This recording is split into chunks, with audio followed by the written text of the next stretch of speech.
시각을 공유하고 취향을 나누는 불특정 소수를 위한 영감소. 안녕하세요. 불소소 진행을 맡은 이모셔널 P의 P 본봄입니다. 네, 16화 살롱을 시작합니다. 네, 저희가 물건 시리즈를 계속 이어오다가 이제 잠깐 끊고 이번 화에서는 살롱이라는 거를 주제로 이야기를 해보려고 하는데요. 이유가 있죠. 그쵸. 저희가 이제 잠깐 방송이 나가는 그 주죠. 네, 그 주 주말이죠. 살짝 갑자기 날짜 헷갈렸어요. 네. 혹시 그 다음 주 방송인데 왜 내가 이걸 하고 있나 이러면서 저희가 돌아오는 주 토요일에 그 살롱을 개최하잖아요. 네네. 네. 8월 25일 토요일 오후 4시 네. 카페 선유기지에서 이제 살롱 실험이라는 거를 타이틀로 이제 살롱을 진행하게 되었죠. 네, 주제는 공간의 미식가들이라는 주제로 진행을 하고요.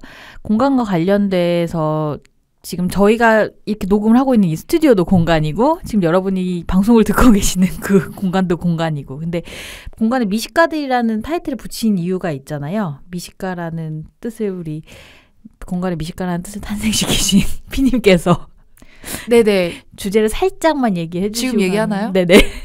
잠깐 얘기를 드리면 우리가 뭔가 경험이라는 게 중요해지면서 공간이 더욱더 중요한 어떤 요소로 가치로 주목을 받고 있는 것 같아요. 뭐 카페 같은 상업적인 공간뿐만이 아니라 우리의 집안도 또 하나의 공간이 되고 그런데 예전에는 공간을 어떻게 보면 인테리어나 시각적인 요소로만 좀 바라봤던 관점이 있었다면 지금은 그 공간에서 향유하는 시간과 그 모든 분위기와 모든 감각적인 것들이 어우러져서 공간이라는 거를 정의하고 있다는 생각이 들더라고요. 그래서 음식도 우리 맛을 즐기는 시대가 되면서 미식가들이 정말 많잖아요. 모든 전 국민이 다 미식가고 음식의 평론가인 것처럼 맛집을 찾아다니고 음식을 평하잖아요.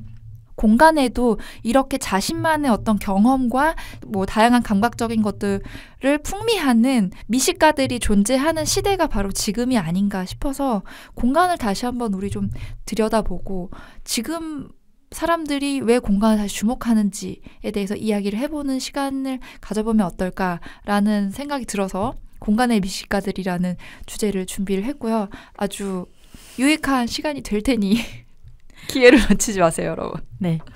그래서 그 살롱 홍보를 한번 시작하고 네, 지나가게 되네요. 네네. 그래서 오늘 이 살롱에 대한 이야기는 저희가 하는 살롱 실험의 어떤 프리뷰처럼 얘네는 왜 도대체 살롱을 하고 싶어하고 살롱 도대체 뭐길래 요새 다시 나오는 거야? 뭐야? 이렇게 생각하실 수 있잖아요. 그래서 이제 그거에 대한 어떤 워밍업 같은 느낌으로 살롱에 대해서 한번 이야기하는 시간을 지금 가져보면 딱 적당한 타이밍이 아닐까 싶어서 살롱을 준비를 했습니다. 사실 우리가 SNS나 어떤 디지털 플랫폼을 더 활발하게 이용하게 되면서 굳이 사람을 만나지 않아도 얼마든지 다른 사람의 타인의 소식을 접하고 소통을 할 수 있는 시대가 됐잖아요. 그럼에도 불구하고 요즘 다시 새롭게 모이는 공간 그리고 취향을 중심으로 새로운 공동체나 커뮤니티가 생겨나면서 그게 되게 중요시되고 있잖아요. 그러면서 살롱은 도대체 어떤 의미를 가졌고 도대체 어떤 것이길래 이렇게 다시 굳이 SNS와 디지털이 이렇게 활발한 시대에 개인적인 어떤 개인의 성향들이 짙어지는 시대에 굳이 왜 사람들은 다시 모이려고 할까라는 관점으로 이제 살롱이 다시 주목을 받고 있는 이유에 대해서 저희가 한번 오늘 알아보기 위해서 살롱이라는 주제를 준비하게 되었습니다. 네. 그러면 이제 살롱의 기원에 대해서 먼저 이야기를 해볼까 합니다. 살롱이라는 게 사실은 대화를 하고 모여서 어떤 이야기를 나누는 거를 살롱의 모토라고 한다면 그 시작은 고대 그리스로까지 거슬러 올라가야 할 것 같아요. 아주 먼 과거까지. 그래서 고대 그리스의 아테네에서 있었던 아고라. 이 아고라는 사실은 시장, 사람들의 삶의 터전이고 물건을 사고 파는 시장의 공간에서 시작된 거라고 해요. 그래서 그 시장에는 여러 상인들도 모이고 시민들도 모이지만 철학자들도 모이고 뭐 광대들도 모이고 다양한 사람들이 모여서 되게 난상토론처럼 난잡한 토론이 이루어졌다고 하는데 그것을 이제 바로 아고라라고 하고 그게 사람들이 서로 모여서 이야기를 나누고 주제를 가지고 막 논쟁을 하고 토론을 하는 어떤 것의 기원이 됐다고 하는데, 그래서 어떻게 보면 개념적으로 우리가 지금 살롱을 바라봤을 때 사람이 모여서 뭔가 주제를 가지고 이야기한 거의 기원은 어디냐라고 봤을 때는 이 고대 그리스의 아테네가 어떻게 보면 개념적으로는 시초일 수 있을 것 같아요. 이 본격적인 살롱의 모태라고 한다면 이제 근원을 이탈리아에서 찾을 수 있을 것 같아요. 그래서 살로네라는 그 궁정에서 개최한 이 살로네 같은 경우에는 귀족들이나 어떤 시민 계급의 어떤 뭐 인문학자들이나 이런 사람들이 모여서 이야기를 나누는 어떤 사교의 장이었다고 해요. 그러니까 이게 시대적으로 봤을 때는 이게 14세기에서 16세기의 이 르네상스 시대의 중심이었던 거죠. 이제 17세기가 넘어서 프랑스로 넘어오게 되면서 우리가 지금 보통 이야기하는 살롱이라는 그 단어를 쓰기 시작했고 살롱 문화가 시작됐다고 할 수 있죠. 그래서 프랑스에서 주요하게 보여졌던 살롱 같은 경우에는 뭐 그 궁정에서 시작되긴 했지만 주로 귀족들의 저택에서 이제 개최가 되었던 부분이 있고, 그리고 그 문화의 중심에는 이제 귀부인들이 있었다는 것이 조금 그 전과는 다른 프랑스만의 또 그런 문화인 거고, 그게 이제 17세기에서 19세기까지 걸쳐서 오랜 시간 동안 프랑스에서 되게 융성했던 문화라고 할 수 있는 부분인 거죠. 그 이탈리아에서 열렸던 그 살로네가 프랑스로 넘어오게 되는데 결정적인 역할을 한 사람이 있더라고요. 네네. 그러니까 그 이탈리아 태생의 프랑스 왕비인데 카트린 드 메디치라는 이 사람이, 이 왕비가 그러니까 이탈리아 태생이다 보니까 그 이탈리아의 어떤 이제 처세술이나 어떤 그런 거부터 프랑스 약간 우아함, 모든 것들이 되게 덕목적으로 겸비한 사람이었는데, 이 사람이 철학이랑 문학에 관심이 굉장히 많았다고 해요. 그러다 보니까 이제 그 이탈리아의 어떤 사회 문화적 배경에서 탄생한 그 살로네의 형태를 프랑스에서 또 이제 펼쳐 보이게 하는데 되게 중간자적인 역할을 되게 많이 한 사람이라고 얘기를 하더라고요. 그 사실은 우리가 느꼈을 때는 프랑스라는 나라가 되게 우아하고 막 고급진 취향을 예전부터 가진 걸로 인식을 하지만, 그 시대에는 사실은 이탈리아 사람들이 보기에는 프랑스의 문화는 좀 저속하고 우아하지 않고 그런 부분이 있었던 게 살롱으로 이렇게 약간 발전이 된 부분이 있는 게 아닌가 싶어요. 그 프랑스에서는 종교전쟁이 끝나고 나서 굉장히 그 귀족들이 되게 거칠고 예절이나 이런 것들이 발전되기 어려운 상황이었는데, 그때 이제 이탈리아의 그 살로네가 넘어오면서 프랑스에서 자리를 잡게 된 부분이 아닌가 싶어요. 네. 어떤 불안정한 전국에서 벗어나서 약간 평화롭고 되게 다정한 대화의 어떤 무드를 좀 열자라는 의미의 인문주의적인 분위기가 이제 그 귀부인들 사이에서 벌어진 거죠. 그렇다 보니까 대부분의 살롱을 열었던 것들은 이제 귀족의 부인들이 주최를 하는 경우가 많았던 것 같아요. 그래서 그런 가운데서 가장 먼저 살롱을 개장을 했던 게 랑부이의 후작 부인이라고 알려져 있더라고요. 그래서 1608년에 처음으로 그 살롱을 개장을 했고, 그때 당시에는 이제 뭐 손님이 일정치가 않아서 초기에는 한 10명에서 20명 정도가 모이는 정도로 살롱을 진행을 했다고 해요. 지금이랑 되게 유사한 분위기인 것 같아요. 지금에 열린 살롱들도 그렇게 조금 소규모로 진행을 하잖아요. 그렇죠. 네. 이렇게 해서 초기에 프랑스 살롱이 이탈리아에서 이제 넘어왔다 보니까 살로네를 모델로 했기 때문에 이탈리아식 살롱이라고 불렸다고 하더라고요.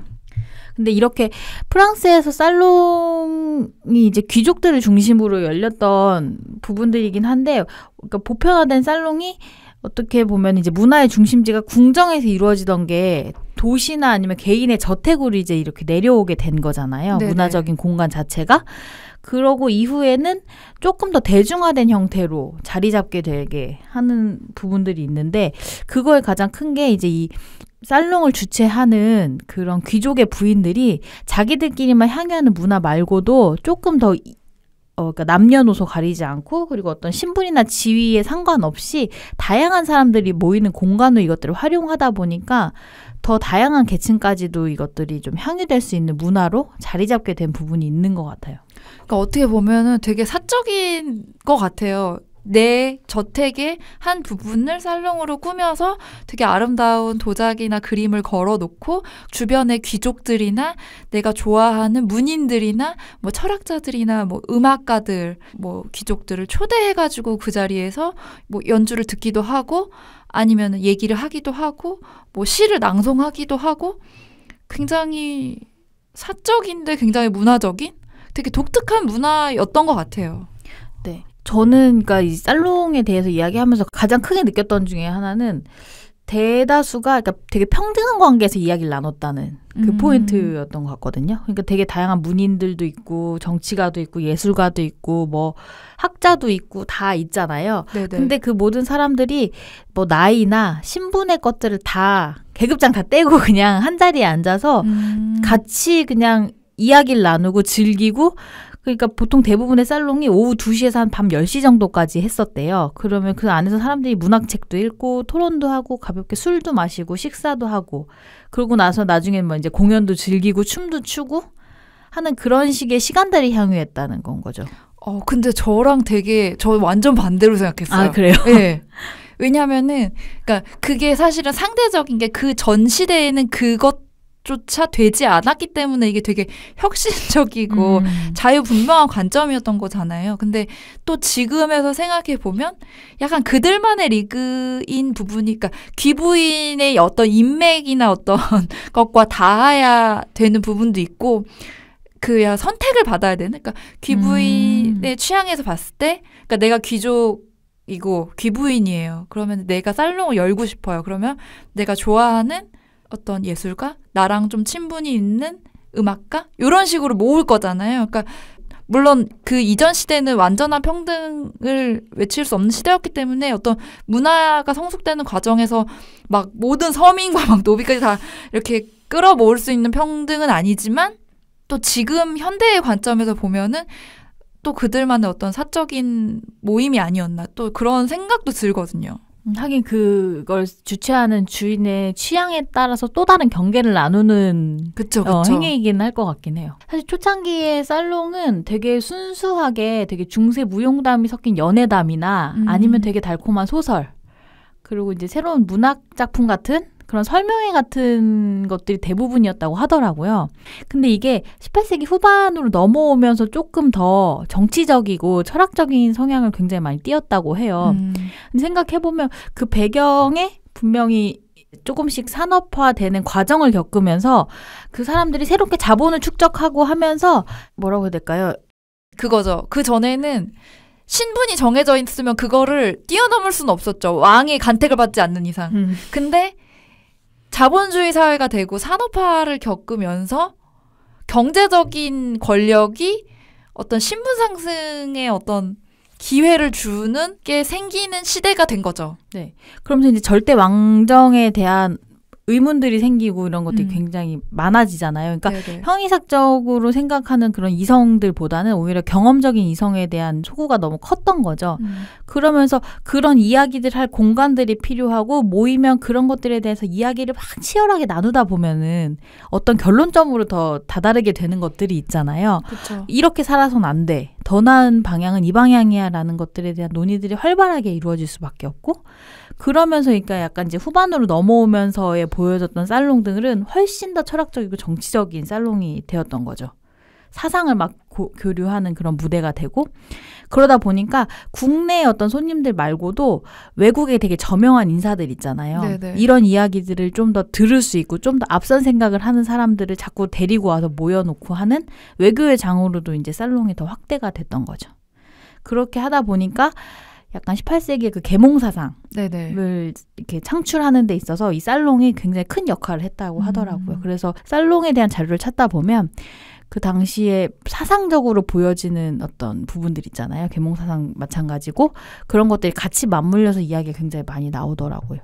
그러니까 이게 사실은 참 그 이전의 과거의 어떤 일들을 이렇게 찾아보다 보면은 지금이랑 오버랩되는 일들이 너무 맞아요. 많잖아요. 너무 많아요. 사실 저도 아고라 이런 내용 찾다가 나온 내용이 광장인데, 사실 우리가 사회적으로 많은 일을 겪으면서 광장의 의미를 또 재해석하는 그런 부분이 있잖아요. 그러니까 내가 살롱이라는 게 사실은 저도 우리의 취향이나 뭐 어떤 디자인 얘기를 하고 뭐 어떤 뭐 영화 이야기를 한다든지 음악 얘기를 하는 어떤 모임 이 정도로 생각해서 출발했던 것 같은데 살롱을 파면 팔수록 인간이 모여서 얘기를 나누면서 만나서 하는 모든 행위가 이 살롱에 파생되는 것 같은 느낌도 들고 그 파생이 오히려 살롱인 것 같은 느낌도 들고 내가 어디까지 광장까지 나오니까 이거 어디까지 얘기를 해야 되는 거지? 라는 생각도 들더라고요. 이 인간의 모든 것들이 아닌가.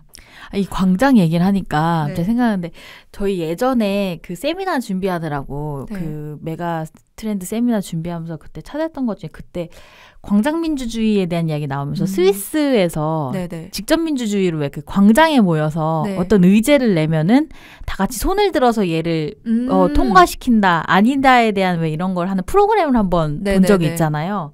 갑자기 그 생각이 나네요. 그러니까 오히려 되게 평등한 모든 사람이 발언권을 가질 수 있는 이 상태에서 뭔가 의견을 내고 그거에 대해서 토론을 하고 하는 그런 문화적인 거에 대한 거. 그런 욕구가 진짜 점점 더 강해지는 것들이 이렇게 표출되는 게 아닌가라는 생각도 들기도 하고.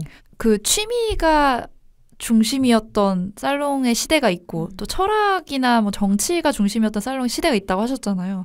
그게 사실은 항상 우리의 그 삶이나 사회적인 현상은 결핍과 약간 다 결부되는 부분이 있잖아요. 맞아요. 그러니까 어떻게 보면 취미의 살롱의 시대는 그게 너무 고팠던 시대인 것 같고 철학이나 이런 시대는 또 그 계몽이랑 연결되면서 그게 너무 고파서 그거를 찾던 시대였기 때문에 또 그런 현상이 나타난 게 아니었나. 사회적으로, 환경적으로.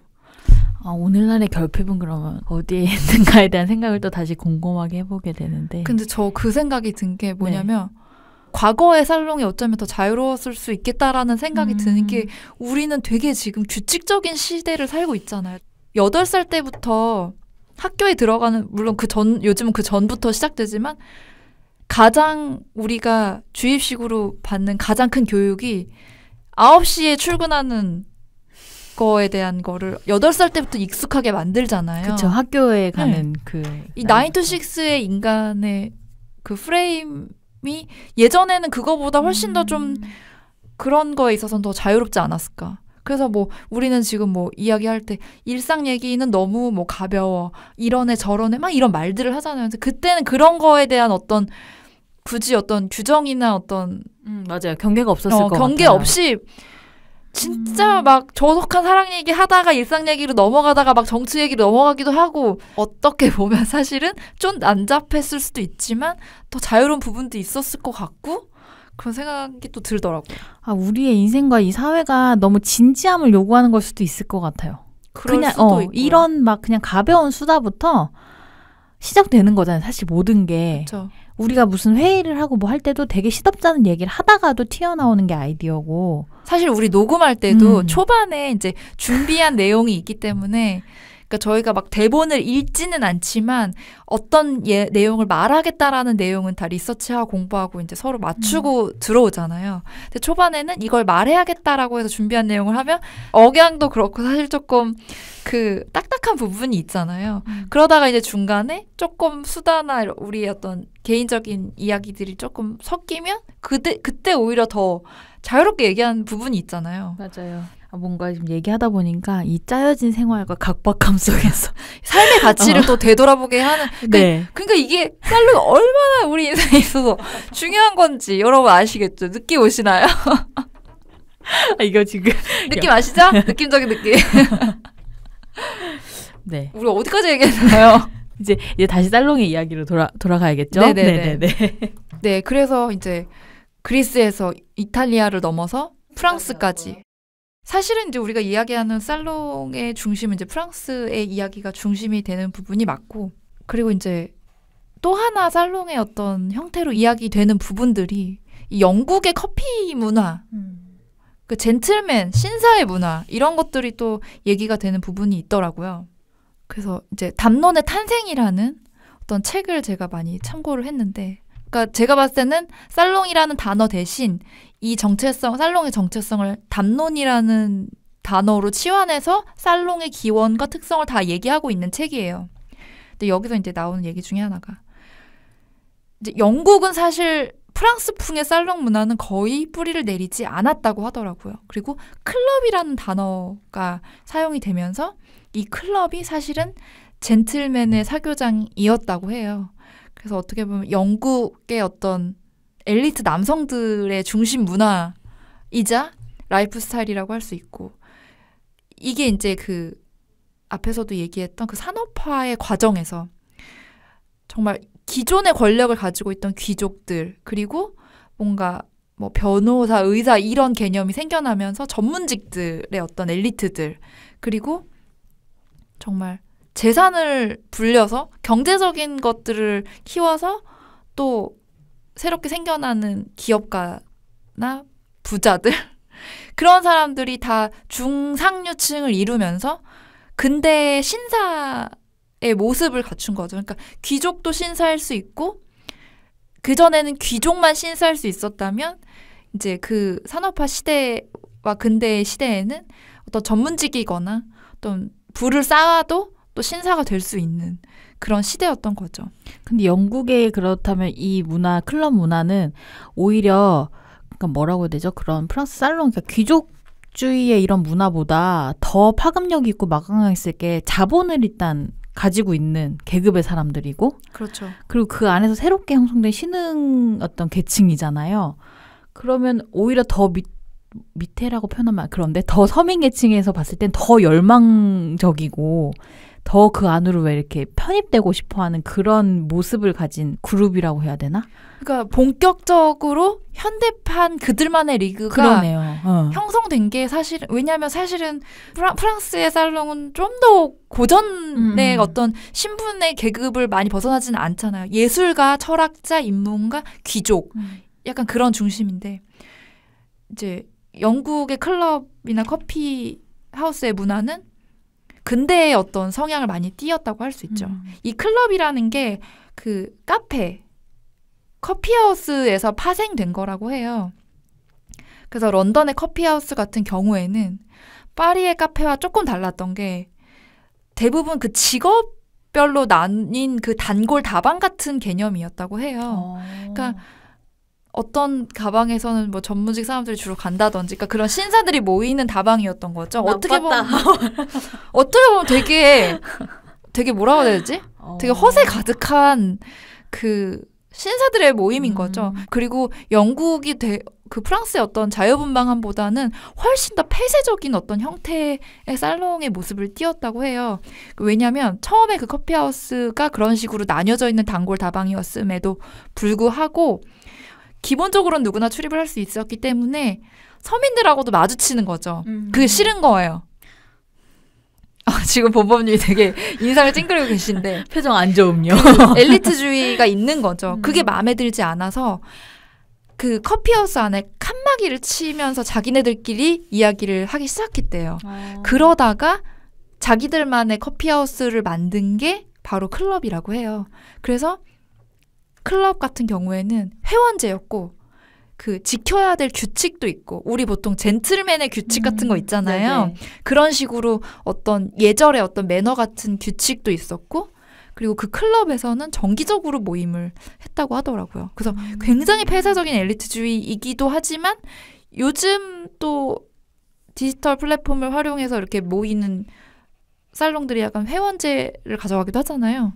그래서 지금이랑 또 비슷한 모습의 어떤 시초가 되는 부분도 있고, 이게 프랑스의 살롱하고는 비슷하면서 되게 다른 성향을 또 보이는 특징이 있는 것 같아요. 요즘에 좀 프라이빗한 그런 어떤 형태의 클럽이나 사교 모임들 있잖아요. 네네네. 조금 상류층 이런 단어를 요즘에서 많이 쓰니까 네. 약간 그런 형태의 성격을 여기서는 더 많이 띠는 것 같네요. 요즘에도 네네. 사실 보면 그런 프라이빗한 클럽이 정말 많더라고요. 사실 그 리서치를 하다 보면. 근데 그런데 정보는 사실 오픈이 되게 많이 안 되잖아요. 네, 그렇죠. 회원제 가격 같은 것들도 쉽사리 이렇게 딱 얼마 이렇게 해서 오픈도 잘 안 되고. 지금은 신분이라는 게 없어졌으니까 오히려 더 경제적인 부가 기준이 되는 것 같아요. 왜냐면은 그 금액이 접근할 수 없게 딱 만들어버리는 게 있잖아요, 사실 좀.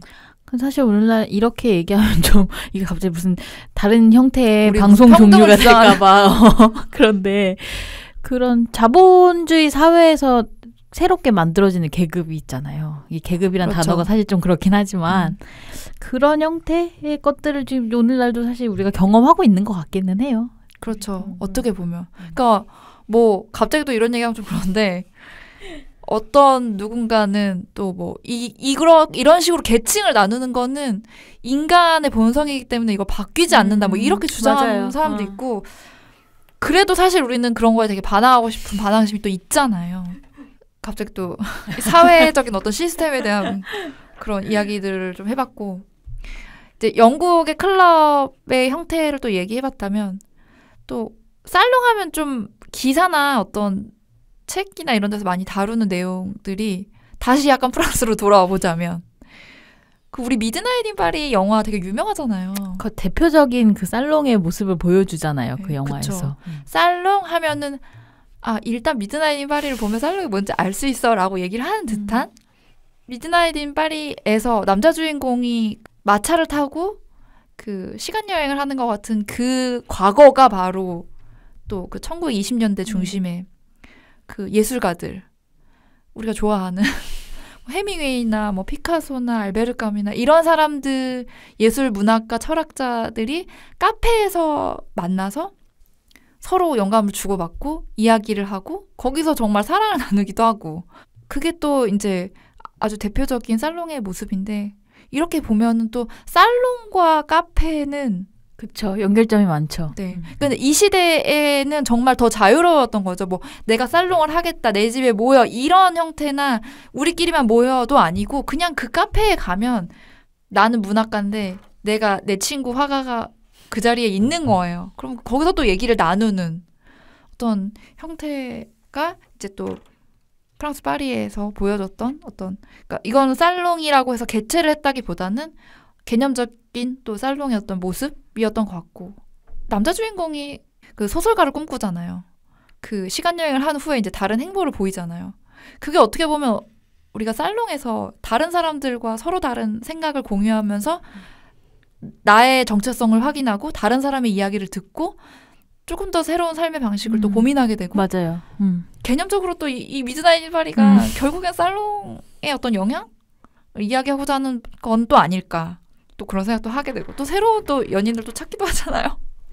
그래서 저는 그 영화를 보면서 제일 부러웠던 건 그 공간을 경험해 볼 수가 없잖아요. 우리는 그 이전에 그러니까 그 1920년대에 그쵸. 그들이 모여서 토론을 하고 이야기를 하던 그 공간 그 속으로 들어가 볼 수 있다면 정말 얼마나 좋을까라는 생각을 왜 하게 되는 거 있잖아요. 저는 사실 네. 서울에 오래된 뭐 그 동묘랄지 사실 명동은 요즘 그런 모습이 너무 많이 없어지긴 했지만 뭐 을지로나 이런 좀 예전 우리 부모님 세대들이 젊은 시절을 보냈던 20, 30대를 보냈던 시내의 그런 곳을 가면은 우리 엄마가 어렸을 때 처음 뭐 어디를 백화점을 갔을 때 그 백화점의 모습은 어땠을까? 엄마가 사 먹었던 칼국수 가게의 느낌이 어땠을까? 사실 그런 상상을 하거든요. 맞아요. 그 시대에 한번 돌아가서 그 공간에 한번 뚝하니 떨어져서 그 모습을 한 번쯤 볼 수 있으면 얼마나 좋을까라는 상상을 진짜 많이 하는 것 같아요. 물론 우리가 지금 태어난 시대가 너무 많은 그 역사적인 것들을 겪지 않아도 되는 축복받은 시대에 태어나긴 그쵸. 했지만 그 시절 그 시인의 드나들던 다방에는 도대체 뭐가 있었을까? 소설로만 너무 접하고 막 이래가지고 상상으로만 남아있으니까 정말 나도 그 미드나잇 파리의 그 주인공처럼 마차를 타고 1900년에 종로 뭐 이런 걸 가보고 싶다 이런 생각을 또 하는 부분도 있는 것 같아요. 약간 로망? 우리가 겪지 못했던 그 과거의 것들에서 찾고 싶은 낭만 같은 거 있잖아요. 네, 그 무드, 그 느낌 같은 것들. 그래서 향수와 이 레트로라는 거는 그런 것 같아요. 계속 나올 영원할 수밖에 수밖에 없고 없는 거 맞아요. 같아요. 우리가 겪지 못한 것들에서도 이런 걸 느끼고 또 아니면 내가 어렴풋이 겪은 거에 대해서도 느끼고 맞는 그런 것 같네요, 진짜. 이러면은 이제 우리 엄마는 그렇게 얘기하시겠죠. 지금이 좋은 거다. 축복받은 시대에 편리한 시대에 넌 복 받은 줄 알아. 그 힘든 시대에 뭐 따라 태어나려고 이렇게 얘기하시겠지만 지금 이제 카페 이야기가 나오기도 했는데 네. 대체적으로 이제 그런 어떤 일반인 말고 시인, 화가, 소설가 같은 예술가들이 카페를 자주 찾는 곳이기도 했고 네. 그러니까 한정된 딱 그 상류층의 살롱 문화가 확실히 현대적으로 딱 넘어오는 대중문화 공간으로 넘어오게 만든 거에는 카페가 아마 제일 큰 1등 공신인 것 같고 우리나라로 넘어와서 생각하자면 다방이겠죠 사실. 그렇죠. 이전에 뭐 따지자면 사대부집, 양반집이 이렇게 왜 기방 같은 데 가서 몰래 왜 그런 드라마 보면 많이 나오잖아요. 몰래 만난다거나 아니면 사대부집 안에 있는 사랑방으로 그들을 초청해서 그 안에서 벌어진 이야기가 있었다면 갑자기 사랑방 언니가 어머니가 생각나요. 글로 갔나요? 아니요. 했는데 이게 이제 현대적으로 넘어오면서 우리나라에서는 사실 다방이 그 역할을 되게 많이 한 것 같아요. 네, 그 우리의 다방 문화도 사실 그 근대화의 맞죠. 물결을 맞아요. 같이 탔죠. 그리고 특히나 우리나라 같은 경우는 영화 연극인이나 화가 그리고 음악가, 문인 같은 사람들이 다방을 많이 차리는 거죠 오히려. 역으로. 그러면서 그 주변의 사람들을 불러 모으고 그들이 모여서 이야기를 나누는 공간이 그렇게 마련이 되고 그러다 보니까 이제 그 충무로나 명동, 소공동에 완전히 다방 문화지로 그 지역이 있죠. 지금도 약간 그 부분 오래된 다방들이 남아 있잖아요. 그렇죠. 저희가 아마 지난 방송에서 한번 얘기했던 것 같은데, 했던 것 같아요. 예, 그래서 명동 일대에 아직 남아 있는 다방들 그리고 을지로 일대에도 그리고 그런 분위기들을 좀 계승해서 지금 가져가려고 하는 공간들도 새롭게 요즘에 젊은이들이 오히려 또 선보이고 있고. 저 갑자기 좀 딴 얘기인데 네네. 을지로에 요새 좀 핫한 카페들이나 젊은 사람들이나 그런 작가나 뭐 예술가들이 차린 카페 이런 것들이 많기 때문에 제가 좀 가서 보는데 어디 맛집을 가려고 그 브레이크 타임을 기다리다가 을지로 지하상가라고 하나요 거기를? 네. 쭉 연결돼 있잖아요. 네네네. 거기를 들어갔는데 언제 생긴 건지 모르겠는데 그 어르신들이 드나드시는 다방 있어. 뭐죠? 그 천 소파 네네네네네. 있는 그 다방 있잖아요. 네. 거기는 한 최소 50은 돼야 들어갈 수 있을 것 같은 그 집 에어컨 없었던 것 같은데 나 그 집 어딘지 분위기로 아는데. 네. 백발의 할머니 할아버지들만 계신데 우리가 이제 그 레트로나 이런 것들을 자꾸 얘기하고 이렇게 하다 보니까 그 모습이 근데 갑자기 너무 힙하게 보이는 거예요. 뭔지 알 것 같아요. 또 갑자기 또 그랬던 기억. 그 내가 찾아가려는 그 어떤 그 예쁜 카페보다 갑자기 거기가 더 힙하게 거기서 믹스커피 한 잔 그 잔에다가 이렇게 하시는 모습이 더 힙하게 보이기도 하고 갑자기 또 그런 시선을 갖게 됐던 기억이 나네요. 그래서 이 다방 얘기하다 보니까 네네. 저 이 다방을 찾다 보니까 이 다방들 제가 지금 유일하게 간 다방은 항림밖에 없는데 아니구나 명동에 강우도 있는데 아무튼 다방들이 그 컨셉들이 너무 다 좋은 거예요. 네. 그래서 막 명동에 러시아식 다방 트로이카라는 곳이 있었고 음악 감상 전문 에리사 프랑스풍의 미모사 독일풍의 윈 막 이런 풍들의 다방과 이런 이야기들을 들으면서 나 저기 너무 가보고 싶다. 그러니까 우리나라 근대에서 바라봤던 러시아풍, 독일풍은 도대체 뭐였을까 그죠? 그런 생각도 드네요. 너무 궁금해요. 참 안타까운데 근데 이제 이러면서도 이게 그 과정에서 근데 우리가 왜 겪어야 될 되게 많은 사건들이 있었잖아요. 네네. 이러면서 약간 그 문화들이 조금 더 쇠퇴되기도 하고 많이 파괴가 되기도 했대요. 그 사이에 이제 그런 일련의 우리가 전쟁 맞아요. 1940년대 이때가 이제 아마도 먹고 사는 것도 맞아요. 지금 될까 말까 한 시대였기 때문에 그때가 좀 끊긴 시대가 아니었나. 그래서 이제 그 광복의 그 부분도 있고 전쟁을 겪기도 하고 하면서 그런 앞에 겪었던 그런 멋에 대한 멋이 중심이 되는 그런 문화들은 많이 사라졌고 그래서 이제 그때부터 본격적으로 약간 상업화된 다방 형태로 변화를 했다고 하더라고요. 그리고 이제 문화시설도 이제 전쟁 후니까 얼마나 부족해요. 그러니까 다방이 차 마시고 쉬는 장소가 아니라 그냥 이제 약간 종합예술의 구실을 하는 장소로 변화가 돼서 당시 이제 문화활동 같은 것들이 다방에서 이제 그런 대체하는 역할을 했던 거죠. 다 파괴되고 난 이후에 그런 문인들이나 이런 사람들이 모이면서 전시회나 문학의 밤, 영화의 밤, 뭐 출판 기념회, 뭐 추모회 이런 것들이 이제 다방에서 활발하게 열기 시작한 시기가 그때부터 또 됐다고 하더라고요. 그래가지고 뭐 약간 가난하지만 순수한 그런 예술가들이 즐겨 찾는 그런 뭐 문화예술의 중심지로 역할을 하는 거에 됐다고 하더라고요. 그 뭐 옛날에는 그런 것도 있었잖아요. DJ가 있는 맞아요. 가방 DJ 이런 거 TV에서 좀 그 뭐죠? 우리 엄마가 좋아했던 가수인데 누구죠? 그 네 분 있잖아요. 그 무슨 우리 엄마 송창식 되게 좋아. 우리 엄마 그 영화도 나왔던 거예요. 세시봉. 세시봉. 갑자기 또 그게 생각나네요. 네. 다양한 형태로 시대에 맞게 좀 이렇게 보여줬던 부분이 아니었나. 지금 이제 우리 계속 얘기하면서 얘기 나왔지만 이런 형태의 이야기들이 오고 가고 그런 문화적인 어떤 산실이 되는 공간, 누구 서로에게 영감을 받는 공간이 되는 것들에 대한 게 살롱이라는 형태로 이야기가 되고 그게 오늘날 반복적으로 이루어지는 건 역시 우리가 가지고 있는 이 환경적인 그 안에서 우리가 찾고자 하는 어떤 그런 것들 있잖아요. 내가 인생에서 찾고자 하는 어떤 포인트들, 내가 타인에게서 받고자 하는 영감들 이런 것들이 또 새롭게 이루어지는 공간이 오늘날의 살롱이 아닌가.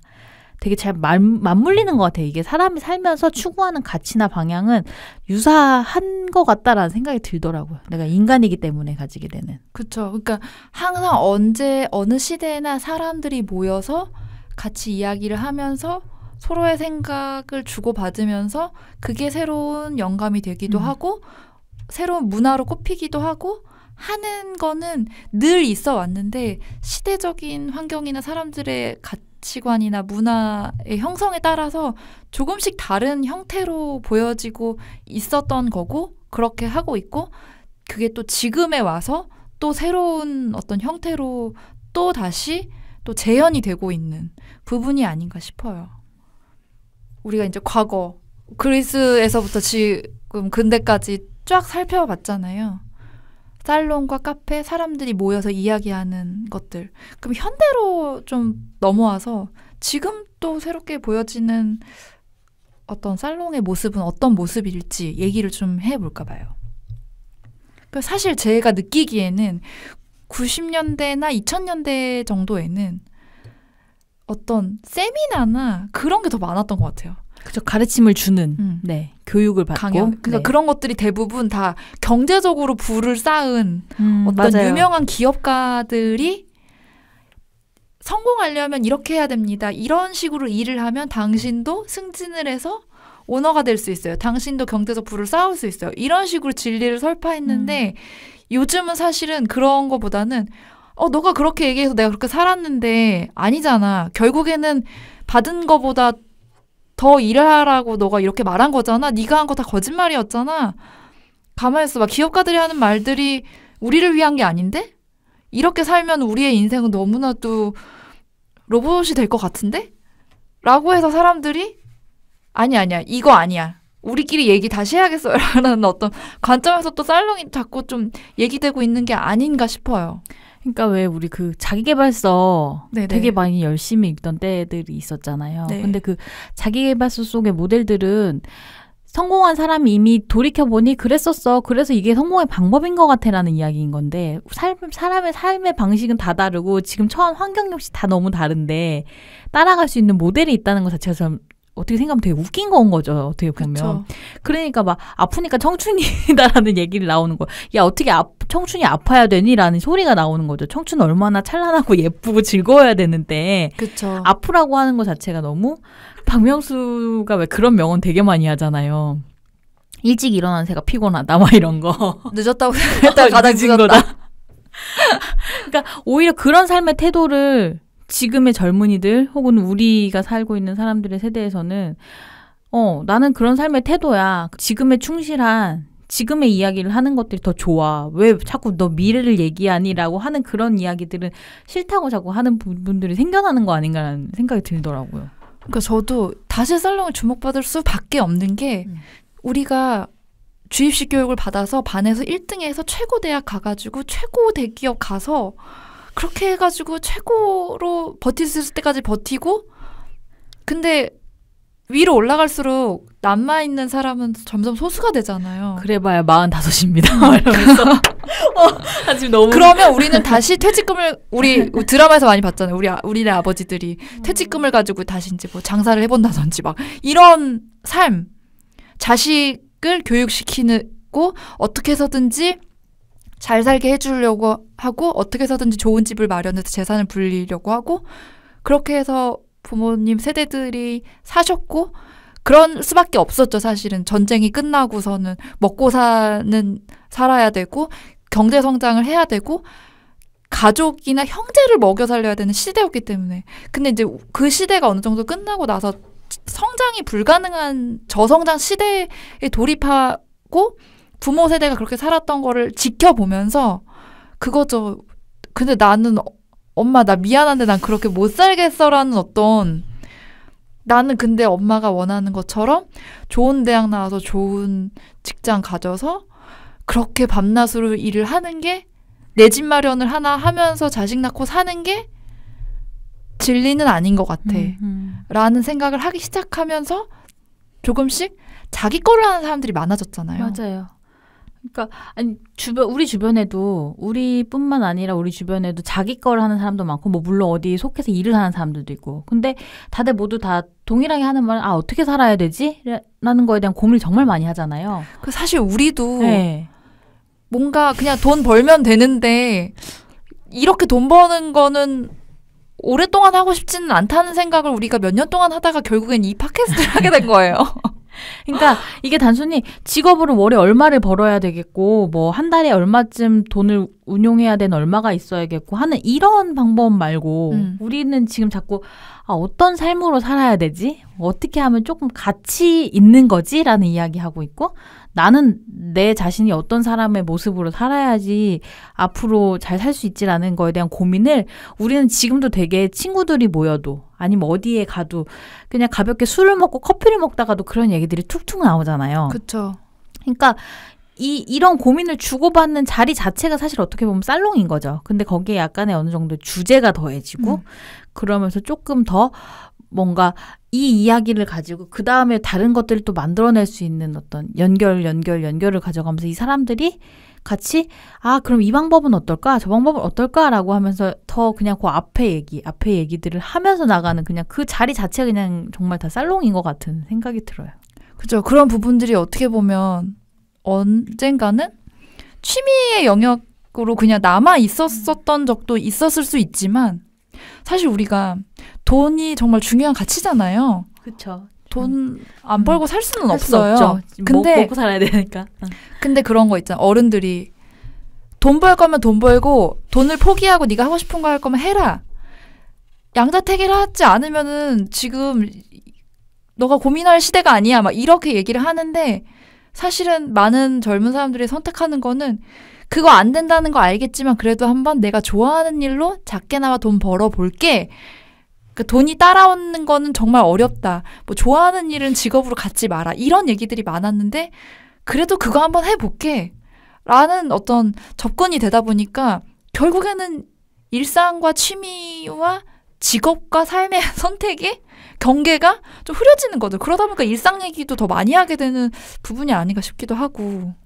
그래서 이런 약간 일상도 나누고 그런 취향에 대한 이야기들을 나누는 그런 공간들 자체도 지금 요즘에 되게 많아지고 있고 그거를 약간 이제 돈을 버는 형태로까지 사업화되는 모델들도 되게 많아지고 있잖아요. 요즘 굉장히 비즈니스화되고 있는 추세죠. 그런 것들 몇 군데 조금 이야기를 해보면 좋을 것 같아요. 네네. 네.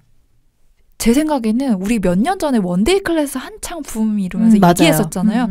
그게 약간 시작이었던 것 같은 느낌이 들더라고요. 그러니까 그쵸. 뭔가 그림 그러니까 그게 전문적인 어떤 스쿨을 가는 게 아니라 나 그림 좀 그려보고 뭐 십자수 좀 해보고 영화 얘기 좀 해보고 음악 좀 들어보고 이것저것 찾는 거죠. 내가 하고 싶은 게 뭔지. 그거를 맞아요. 청소년기 때 못한 거예요. 찾을 기회가 없었던 거죠.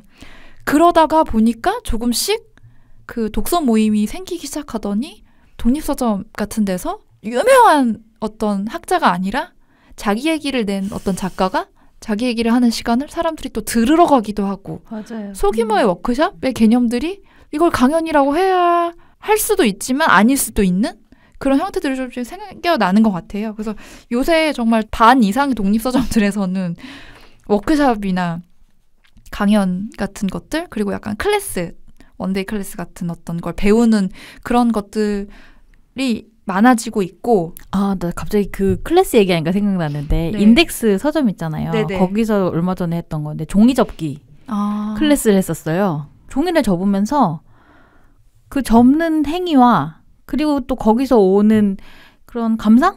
이런 거 가지고 그냥 이야기를 나누면서 종이 접기를 하는 거예요. 그러니까 어떻게 보면은 정말 책을 낸 뭐 소설가, 작가의 이야기뿐만 아니라 그냥 단순히 모인 사람들끼리 종이를 접으면서도 이야기를 할 수 있는 거죠. 요즘엔 그런 식의 형태의 워크숍이 진짜 많아지는 것 같아요. 그런 것 같아요. 사실은 뭔가 아직도 물론 어느 정도는 인지도가 있는 분들이 강연을 하는 부분들이 많죠.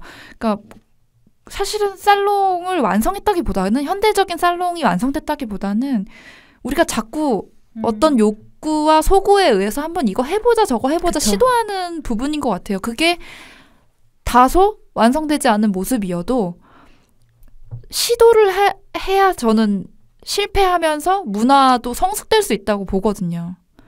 요즘에는 이런 형태의 모임을 할 수 있는 공간이나 장소들이 그래서 멤버를 구성하고 시즌제로 가고 막 이렇게도 많이 하잖아요. 이 본격적인 이 취향을 중심으로 어떤 공동체적인 거를 서비스를 시작한 게 그 합정동에 있죠. 우리 문 열었을 때 한번 가봤는데 취향관이 많은 워크숍이나 강연들과 클래스의 시대에 약간 2.0처럼 취향을 트레바리가 먼저죠. 어쨌든 공간을 만들어서 사람을 모이게 하는 어떤 시발점이 된 곳인 것 같은데 이 취향관이라는 곳이 뭐라고 설명해야 될까요? 이거 그때 우리가 취향관에 가서 커피 한 잔 마시고 전시 잠깐 보고 얘기하다가 나올 때 어떤 분이 여기 카페예요라고 물어보셨던 거 기억나세요? 네네네. 그래서 근데 그 얘기를 듣는 순간 카페는 카페인데 카페이기만 한 건 아니라고 답을 해야 했던 카페이기는 해요 이렇게 말했던 기억이 나는데 그러니까 여기서 취향이라는 거를 중심으로 그러니까 요즘은 멤버십으로 바뀌었더라고요. 네, 맞아요. 멤버십을 운영하고 있죠. 그래서 3개월의 멤버십으로 이제 그 멤버가 되면 살롱을 참여할 수도 있고 뭐 그 취향관의 그 매거진의 뭐 에디터로 활동을 할 수도 있고 강연을 들을 수도 있고 그리고 자기가 그 2층에 있는 그 살롱룸에서 프라이빗 살롱을 개설할 수도 있더라고요. 근데 이 살롱이 가서 그냥 아무 얘기나 하는 게 아니라 또 주제를 가지고 이야기를 하는 부분도 있고 완전히 강연자는 아니지만 호스트를 또 두기도 하더라고요. 그래도 약간 어떤 걸 이끌어 가려면 호스트가 또 필요한 부분이 있는 것 같아요. 그래서 자신의 취향을 찾고 그 취향을 좀 더 뭐 배우고 성숙도 있게 가져가는 형태가 이제 취향관의 모습이 아닌가. 그러니까 공간을 만들어 놓고 그 공간에 사람이 모이게 하는 프로그램을 짜고 거기서 이제 어떤 매거진을 만든다든지 프로젝트로까지도 이어지기도 하는 굉장히 사적인 영역과 어떤 자기 하고 싶은 일이 있다면 그거까지도 맞물려서 갈 수 있는 어떤 형태의 모임, 커뮤니티를 표방하는 게 아닌가 싶어요. 그리고 이제 제가 좀 찾아보다 보니까 그 소셜 살롱 문토라는 곳도 있더라고요. 이것도 이제 시즌제로 해서 운영을 하고 있는데 여기는 조금 더 기준이 좀 더 명확하더라고요. 그러니까 격주로 모이고 내가 어떤 주제의 프로그램을 선정하면 그 주제에서만 들을 수 있어요.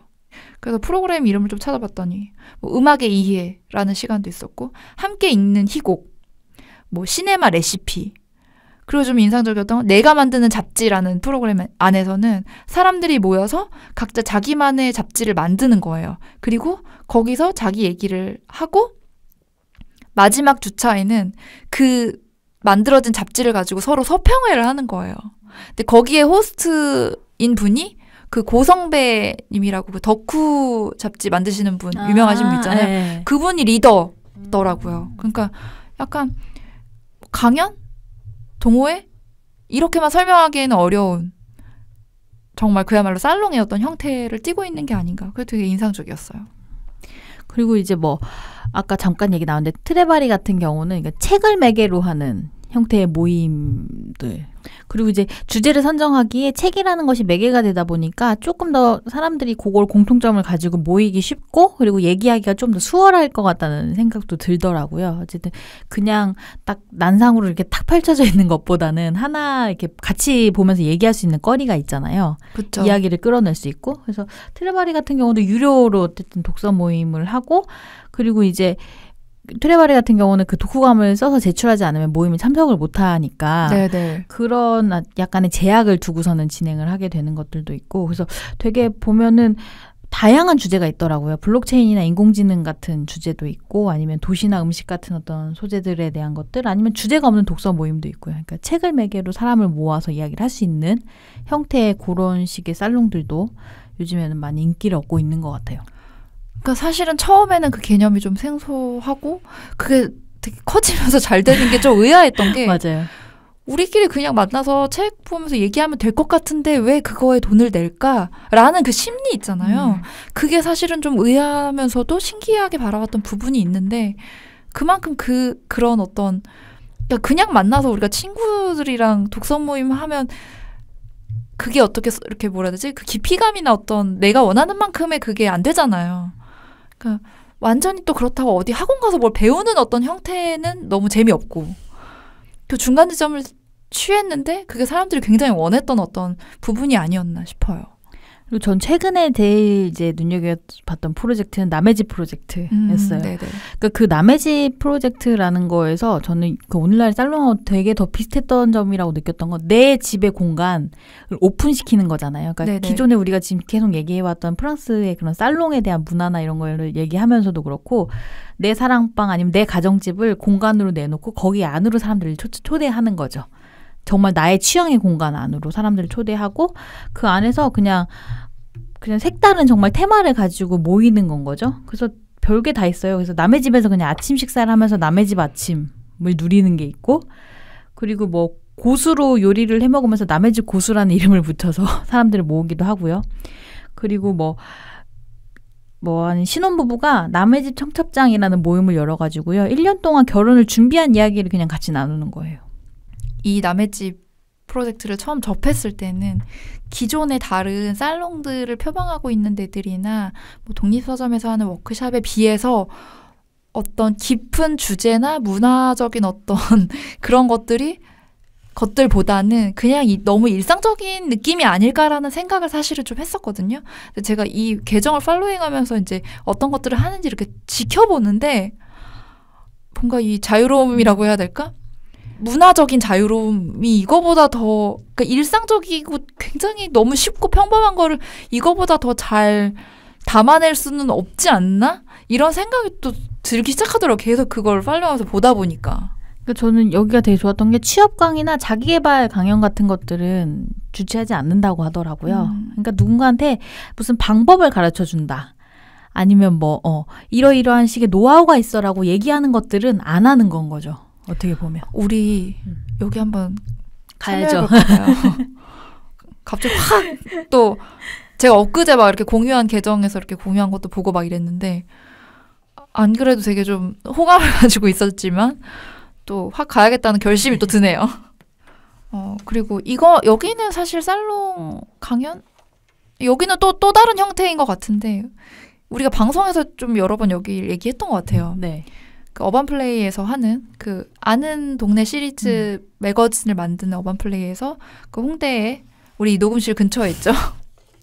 홍대에 이제 연남방앗간이라는 공간을 오픈했는데 여기도 카페인데 카페는 카페인데 카페가 다는 아닌 그런 공간입니다.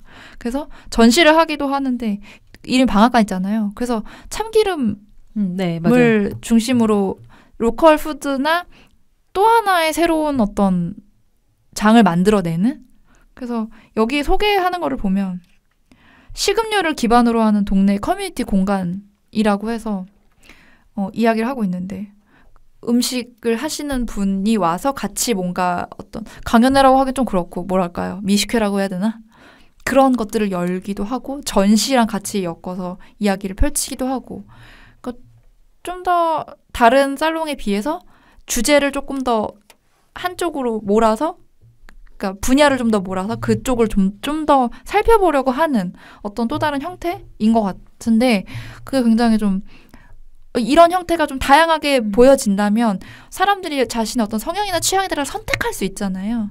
그러니까 굉장히 또 다른 형태로 흥미롭게 보고 있습니다.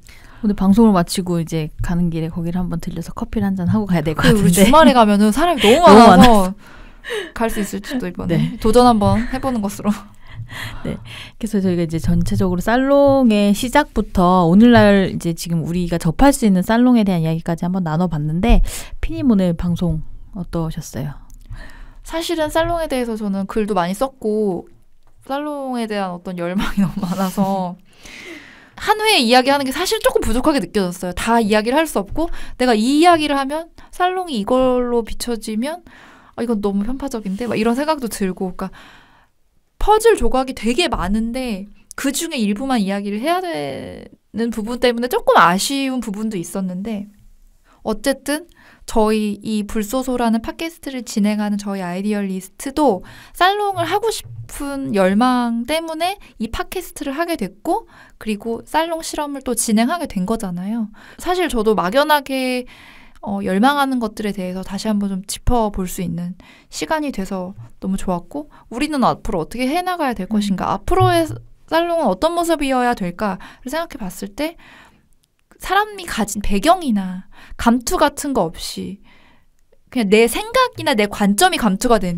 되면서 이야기를 정말 할 수 있는 좋은 시너지가 나는 어떤 살롱을 정말 만들어 보고 싶다는 생각을 또 다시 한번 하게 되는 시간이 되었던 것 같아요. 본범님 어떠셨어요? 네, 저는 이제 살롱에 대해서 우리가 하고 싶은 살롱은 뭘까? 어떤 모습이면 좋지라고 하다가 한번 생각을 해봤는데 딱히 큰 건 없고 은밀하고 세심하게 취향은 있지만 어떤 섣부른 가르침이나 결론은 없는 그런 살롱을 한번 만들어 봐야겠다라는 네네. 그런 다짐들이 생기는 우리의 팟캐스트 이름이 불특정 소수를 위한 영감소잖아요. 네. 다수한테 다 적용되는 진리는 없어요. 우리가 지식이 깊지도 않아요. 근데 너네가 뭔데 살롱을 하니? 라고 묻는다면 그냥 우리의 각자의 삶이 너무나 다 다른 게 당연한 시대인데 우리가 좀 서로 다른 얘기하면서 내가 먼 데서 영감을 찾는 게 아니라 내 앞에 앉아있는 사람이 하는 일상적인 생각들도 얼마든지 고귀한 작가의 작품보다도 더 좋은 영감이 될 수 있다. 다른 사람의 생각을 듣고 내 생각을 이야기하는 게 그게 가장 큰 영감이 아닐까? 라는 거에서 출발해서 불특정 소수를 위한 영감소가 된 거잖아요. 갑자기 우리 방송 소개를 하네요. 다시 1회 리뷰처럼. 그래서 네. 그런 차원에서 우리가 팟캐스트도 하고 사람들과 대면을 해서 이야기를 나눌 수 있는 살롱도 이제 기획을 하게 되었다는 말씀을 드려봅니다. 네. 이렇게 해서 저희가 그러면 16회 살롱에 관한 방송은 마무리를 하고요. 네. 네. 17회 예고를 드려야겠죠.